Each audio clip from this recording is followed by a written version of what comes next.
नमस्कार दोस्तों आजकल अमेजन पर ग्रेट इंडियन फेस्टिवल चल रहा है और फ्लिपकार्ट पर बिग बिलियन डे चल रहा है। आई थिंक आप लोग अवेयर होंगे और आप लोग भी बहुत उत्सुक होंगे आजकल खरीदारी करने के लिए। लेकिन इसके पीछे की जो काली सच्चाई है उसको जानना बहुत ज़रूरी है कि इसके पीछे क्या क्या चलता रहता है और आपका कैसा यूज़ किया जाता है। तो पूरी वीडियो से लास्ट तक जरूर बने रहिएगा। दोस्तों सबसे पहली चीज़ ये है कि इस समय जो डिस्काउंट चलता है, ये बिग बिलियन डे या फिर ग्रेट इंडियन फेस्टिवल हो, लगभग सारे ई कॉमर्स वेबसाइट पर आपको ऑफर मिलते हैं, डिस्काउंट मिलते हैं और बहुत तेजी से लोग अप्रोच करते हैं इन वेबसाइट की तरफ आज के समय में। तो इसमें जो जितने भी स्टॉक पुराने होते हैं, जितने पुराने स्टॉक ओल्ड स्टॉक होते हैं, वो सारे के सारे सेल कर दिए जाते हैं इस समय के, ठीक है। इस पीरियड में सभी के सभी पुरानी चीजें जो भी बची हुई हैं, यानी हम कह सकते हैं स्टॉक क्लियरेंस की स्थिति रहती है, यहाँ पे सब कुछ सेल कर दी जाती है। तो अभी आप जो प्रोडक्ट रिसीव कर रहे हो जरूरी नहीं है कि वो बिल्कुल रिसेंट प्रोडक्ट हो सकता है काफी पुराना स्टॉक आपको दिया गया हो। तो अगर बहुत पुराना स्टॉक दिया गया है तो उसमें प्रॉब्लम भी आ सकती है। सो आपको इस चीज को लेके बहुत अवेयर रहने की जरूरत है, क्योंकि इस डिस्काउंट के चक्कर में हो सकता है आप उन प्रोडक्ट को ले लो और आपके लिए वो भारी पड़ जाए। सेकेंड पॉइंट आपको देखना ज्यादा जरूरी है। सेकेंड पॉइंट देखना इसलिए जरूरी है क्योंकि यहां पे मैं बात कर रहा हूं डिफेक्टिव प्रोडक्ट। इस डिस्काउंट के सीजन में बहुत सारे ऐसे प्रोडक्ट आपको चेप दिए जाते हैं जिसमें कुछ न कुछ प्रॉब्लम होती है, जो फॉल्टी होते हैं। अब आप क्या है कि डिस्काउंट के चक्कर में उन प्रोडक्ट को ले लेते हो, बाद में आप उनको लेके बहुत परेशानी झेलते हो। मैं एग्जांपल के रूप में अपना खुद का एग्जांपल बताता हूं। मैंने मोटो जी का एक फोन लिया था और वो फोन लेने के लगभग 13 महीने, यानी जब इसका वारंटी खत्म हुआ 13 महीने में इसकी बैटरी फुल गई, ठीक है। इसकी बैटरी फूल गई और ये फोन बिल्कुल खराब है। लगभग 2 महीने से ये फोन बंद पड़ा है क्योंकि इसकी बैटरी भी जल्दी मिल नहीं रही है। तो पहली समस्या ये है। दूसरा भी मैं एग्जांपल अपने ऊपर ही दिखाता हूं। एक आप नाम सुने होंगे अमेज़फिट। अमेज़फिट का एक वॉच आती है GTR, ठीक है। अमेज़फिट की GTR करके एक वॉच आती है, लगभग 7-8 हजार रुपए के करीब इसकी प्राइस होती है। तो मैंने भी इसको सेल में ही लिया था, थोड़ा सा कम प्राइस में मिल गई थी। लेकिन आपको बता दें कि लगभग 6 महीने ये चली, उसके बाद ऑटोमेटिक बंद हो गई, ठीक है। ऑटोमेटिक ये बंद हो गई और उसके बाद खुल ही नहीं रही है। तो ये स्थिति है इस सेल का। तो आप जब भी इस सेल में कोई चीज ले रहे हैं तो ये चीज आप बिल्कुल श्योर होकर चलिए कि कुछ ना कुछ प्रॉब्लम फ्यूचर में आपको पड़ सकती है, उसका आपको सामना करना पड़ सकता है, ठीक है। ये डार्क रियलिटी है जो कि मैं आपको बता रहा हूं और ये दोनों चीज मैंने अपने ऊपर फॉलो किया है, इसलिए आपको बता रहा हूं। चलिए आगे बढ़ते हैं।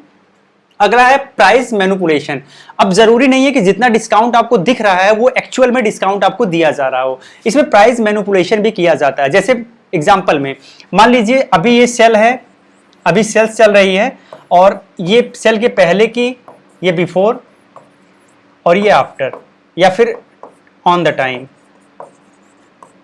टाइम कर लीजिए, यानी सेल के समय की स्थिति है। मान लीजिए पहले आप एक फोन ले रहे हैं, यही फोन पहले आपका होता था 12,000 का। ये फोन पहले होता था 12,000 का। सेल में क्या हुआ, इसमें आपको उस समय डिस्काउंट 30% दिखाते थे। सेल में क्या करें, इस पे 50% आपको डिस्काउंट दिखा दिए। लेकिन ये जो 12,000 का फोन था उसका जो जेन्युइन प्राइस था उस प्राइस को इंक्रीज कर देंगे, ठीक है। उस प्राइस को इंक्रीज कर देंगे यहां पर डिस्काउंट पे। पहले प्राइस इंक्रीज करेंगे, फिर उस प्राइस पे डिस्काउंट करके आपको ज्यादा डिस्काउंट दिखाएंगे, कितना डिस्काउंट चल रहा है, और नियरली इसी रेंज में आपको सेल करने का प्रयास करेंगे, या हो सकता है इससे भी ज्यादा आपको प्राइस चुकाना पड़े, क्योंकि आप हर समय उसको ट्रैक नहीं करते हो। जैसे मान लीजिए आपको कोई सामान चाहिए, मान लीजिए आपको आईफोन चाहिए, तो आईफोन का 13 मॉडल चाहिए, तो हो सकता है कि आप आईफोन को ट्रैक करते रहें, लेकिन सारे सामान को आप ट्रैक नहीं करते हैं। तो उनके प्राइस में क्या फ्लक्चुएशन होता है, कितना बढ़ाते हैं घटाते हैं, वो आप हमेशा अप टू डेट नहीं रह सकते। तो ये चीज प्राइस मैनिपुलेशन के माध्यम से भी ये प्राइस को फेरबदल करके आपको गुमराह करने का प्रयास करते हैं। तो इस तरीके से भी लोगों को प्रॉब्लम यहां पे सामना करना पड़ सकता है। आगे बढ़ते हैं और लिमिटेड टाइम सेल की बात करते हैं। लिमिटेड टाइम सेल का मतलब कुछ ऐसे प्रोडक्ट होते हैं जिन पर ये बहुत स्पेशल सेल ऑफर करते हैं। जैसे मान लीजिए आपको आईफोन खरीदना है, आईफोन पर एक बहुत ही यूनिक सेल इन्होंने ऑफर कर दिया कि 70,000 का आईफोन आप सिर्फ 49,000 में ले लीजिए या 48,000 में ले लीजिए। अब लोग इंटरेस्टेड तो होंगे, जिनको आईफोन लेना है तो वो सोचेगा कि यार 48,000 में मिल जाएगा, बहुत अच्छी बात है। ये लेकिन जो सेल आएगा ना, ये लगभग 2-4 मिनट के लिए लाइव होगा, उसके बाद खत्म हो जाएगा। जैसे सेल लाइव हुआ आप देखेंगे कि आप प्रयास करेंगे बाई करने के लिए, लेकिन आप बाई ही नहीं कर पाएंगे। अब मान लीजिए सेल लाइव हुआ और 1000 लोगों ने बुक कर लिया, 1000 लोगों ने बुक कर लिया। अब इसमें 1000 लोगों को ये दिया भी नहीं जाएगा, क्योंकि कंपनी सोचेगी ना कि उसे और ज्यादा मिले, तो इसमें कुछ लोगों को देगी। मान लीजिए 100 लोगों को दे दी, 100 लोगों को दे दी, बाकी लोगों को मिलेगा भी नहीं, तो ऐसा भी कुछ हो सकता है, बाद में कैंसिल कर देगी। ठीक है, तो ये चीजें भी यहां पर देखने को मिलती है। साथ ही साथ आप जो ये लिमिटेड टाइम सेल होता है, इसमें लोगों की भीड़ बहुत ज्यादा आती है, तो जो एक बार वेबसाइट पर आ जाएगा तो और भी बहुत सारी चीजें देखेगा, तो हो सकता है उससे उनकी सेल और भी बढ़े। तो ये भी ये सारी चीजें हैं, ये भी आपको देखने को मिल सकती हैं। आगे बढ़ते हैं और अगले पॉइंट पे देखते हैं डिस्काउंट का गेम, यानी गेम ऑफ डिस्काउंट। अब आपको एग्जांपल के रूप में बता रहा हूं, मान लीजिए आज के समय में हम हो चाहे आप में से कोई भी हो, सभी लोग डिस्काउंट को ज्यादा पसंद करते हैं। अगर किसी चीज पे डिस्काउंट मिल जा रहा है तो वो बहुत खुश हो जाते हैं, और जहां फिक्स रेट होता है वहां उतने खुश नहीं होते हैं। तो डिस्काउंट सबको प्रिय है, कंपनियां इसी का फायदा उठाती हैं, इसी ह्यूमन साइकोलॉजी का फायदा उठाती हैं और डिस्काउंट देती हैं। अब मान लीजिए अगर डिस्काउंट देंगी तो आप इंटरेस्टेड रहोगे उस चीज को परचेज करने के लिए। ठीक है, अब मान लीजिए आप परचेज करने के लिए आए, सपोज करो आपको एक ईयरबड्स चाहिए, आप ईयरबड्स परचेज करने के लिए आए। ईयरबड्स की जो कीमत है वो है 2999 रुपए। अच्छे क्वालिटी का ईयरबड्स आप परचेज करना चाहते हैं, इतने में अभी मिल रहा है। ठीक है, अब आप ईयरबड्स परचेज करने के लिए आए, क्योंकि डिस्काउंट ईयरबड्स पे चल रहा है, तो आप इसे परचेज करने के लिए आए। तो लेकिन समस्या क्या है कि आप सिर्फ ईयरबड्स परचेज नहीं करेंगे, आपको और बहुत सारी चीजें दिखेंगी, तो आपके दिमाग में और सारी चीजों का एक फिगर बन जाएगा कि यार ये भी हमारी जरूरत की हो सकती है, ये भी हमारी जरूरत की हो सकती है। तो हो सकता है कि ईयरबड्स को छोड़ के और कई चीजें आप परचेज कर लें।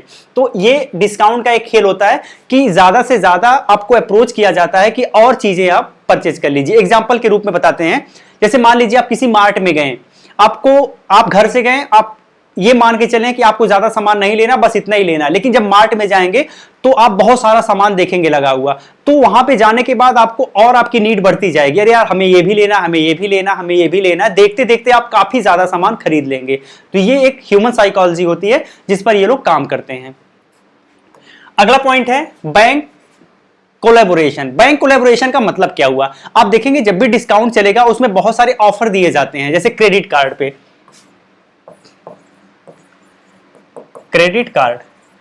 कार्ड। अब आप एक चीज और देखेंगे, सभी बैंक के क्रेडिट कार्ड पे ऑफर नहीं होता है, कुछ लिमिटेड बैंक के क्रेडिट कार्ड पे ऑफर होता है।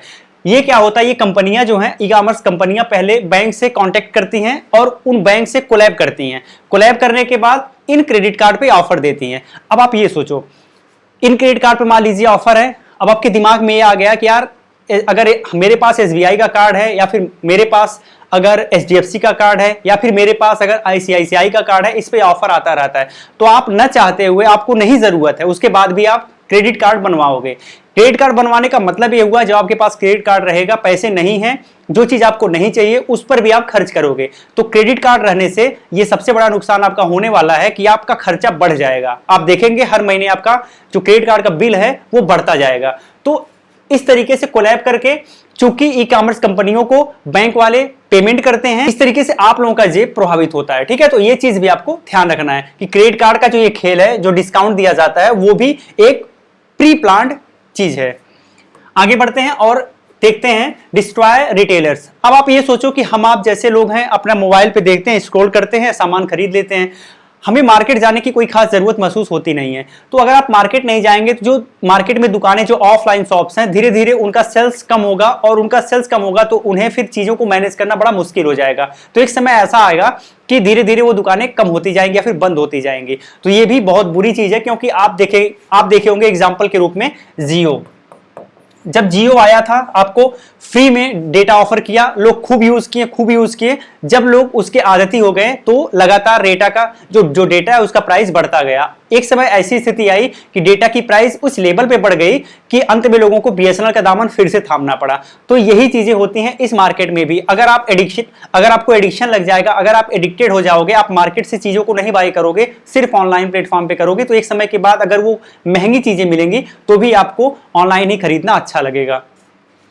ठीक है। तो लास्ट हमारा जो पॉइंट है वो है एडिक्शन का ही, कि अगर आप सबसे पहले इन कंपनियों का यही मोटिव भी होता है कि लोगों को एडिक्ट बनाया जाए, लोगों को एडिक्शन इस तरीके का दिलाया जाए कि उन्हें वो बिना खरीदारी किए बिना रह ही नहीं सके। एक मेरे दोस्त हैं, वो लगभग पर डे उनका अगर एवरेज देखा जाए तो लगभग एक सामान तो पर डे खरीदते ही हैं ऑनलाइन, चाहे वो फ्लिपकार्ट से खरीदें चाहे अमेजन से खरीदें, पर डे एक सामान उनको खरीदना ही खरीदना है। तो इसी को कहते हैं एडिक्शन। आप पर डे एक सामान का मतलब ये हो गया कि सारा सामान आप अपने जरूरत के हिसाब से तो नहीं खरीदते ना, कुछ सामान ऐसे होते हैं जिसकी जरूरत नहीं, इसे टाला जा सकता है लेकिन आप नहीं टालते हैं, आप उसे भी खरीद लेते हैं। तो ये कुछ डार्क रियलिटी है इस तरीके के सेल की, इस तरीके की कंपनियों की। तो उम्मीद करते हैं वीडियो आपको अच्छी लगी होगी, लाइक एंड शेयर जरूर करिएगा। जय हिंद।